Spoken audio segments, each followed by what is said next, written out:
Even though I look back in retrospect, it wasn't a mistake now looking back, but it was a mistake at the time I purchased him sight unseen. Green on green makes black and blue. You've heard the old saying. He um, was such a challenge for me that he made me step up and learn what I had to learn to be able to ride this horse because he was freaking crazy. All right. He would run off with me. He would buck me off. He would spook at everything. He needed a leader, which is something I wasn't.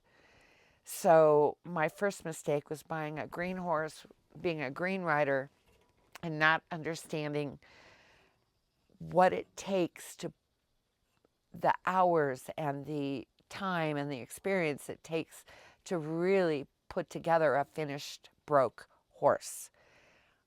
He made me step up.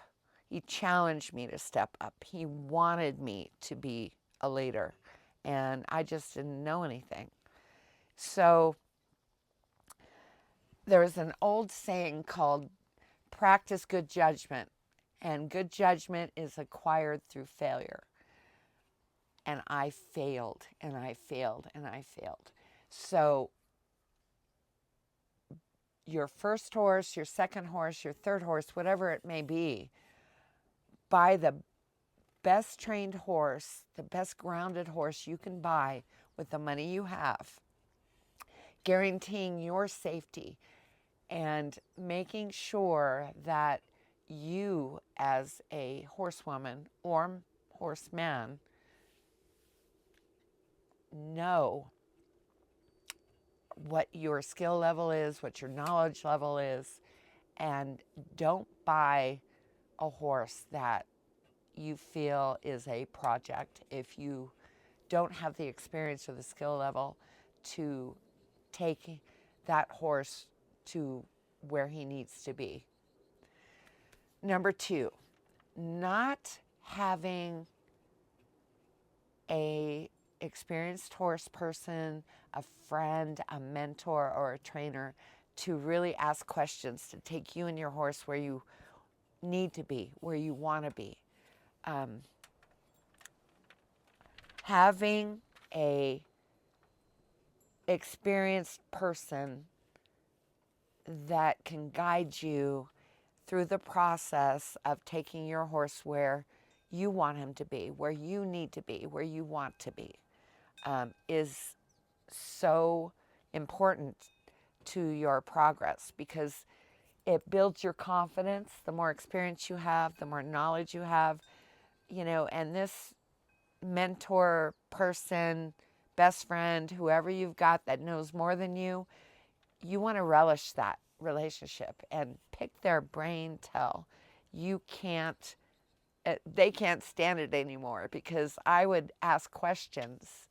This is way before internet, way before YouTube, where I actually had to go out and talk to people. I had to mingle and go to horse shows and really interact with horse people that would actually take my questions and answer them gladly, willingly, because I didn't know.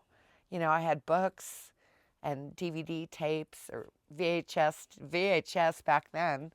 DVDs came later, and so did YouTube. YouTube was established in '06, which is the year I bought Cody.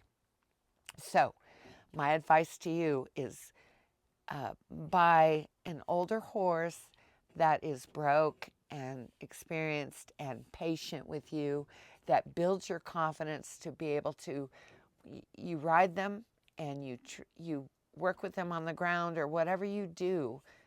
Find a program or a person, a mentor or a trainer to help you through that awkward period where you really don't know, but you want to know. Be determined. And that will take you so far to build your confidence to know that, hey, I can do it with this person's help. And don't be afraid to ask for help. In the beginning, it was a struggle for me, but I lost a lot of confidence buying Cody in the beginning and a lot of fear that I had owning him and being with him that I had to learn the hard way. I don't want you to learn the hard way. I want you to, hit the ground running. Your first horse should be an amazing experience for you. And I don't want you to be afraid. I want you to have the confidence to throw a leg over and do a ride on him in an arena or a trail ride where it's fun and positive